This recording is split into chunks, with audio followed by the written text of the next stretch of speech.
You guys saw the big news this morning about an MS-13 ringleader who was arrested and will now be removed from that community in Virginia. This is a big win for the American public, and the president is very proud of Attorney General Bondi and the FBI Director Kash Patel, and they worked alongside Governor Youngkin in Virginia. So we applaud the effort of state and local law enforcement. This was a very violent individual who was picked up in a home with 5 children present. So our communities are safer this morning, and it's a good day for our country.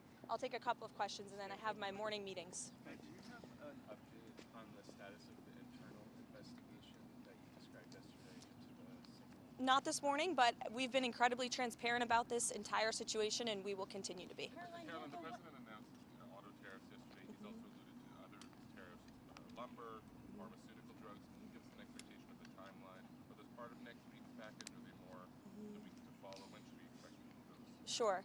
Well, I won't get ahead of the president on any additional tariffs. As you know, on April 2nd, there will be the reciprocal tariff announcement, which is going to focus on countries particularly that have been ripping off the United States. The president said yesterday he thinks that some of these numbers will be more conservative than many people are expecting, but we're going to make sure that American workers are put first, and we're ending the unfair trade practices that have been hollowing out our middle class for decades. And I would just like to emphasize these auto tariffs yesterday are a big deal for auto workers in the industry. And you saw the United Auto Workers Union, Sean Fain, who wasn't the greatest fan of the president on the campaign trail, came out this morning and applauded the president for this move, saying it's a great thing for auto workers who have been sold out by unfair trade practices. So the president is determined to rebuild our manufacturing base. We want more jobs, more products made right here in the United States, which means more money in the pockets of the American people at the end of the day. Caroline, Will the White House cooperate with any request from Congress regarding the signal situation? We haven't seen a request from Congress come through our inboxes yet, and when that does, we'll have an answer on that.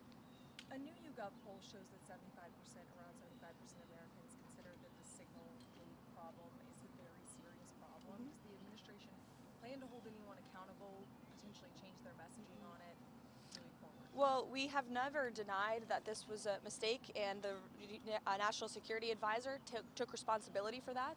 And we have said we are making changes. We are looking into the matter to ensure it can never happen again. But of course, the president has put together a team. Look at the Secretary of Defense, Pete Hegseth, who was voted in by the United States Senate, putting our warfighters first, making the world a safer place for the American people and for all people, and we're going to stay focused on that. And I think the arrest of an MS-13 gang leader this morning speaks volumes about the competence of the president and his team. Thanks, guys.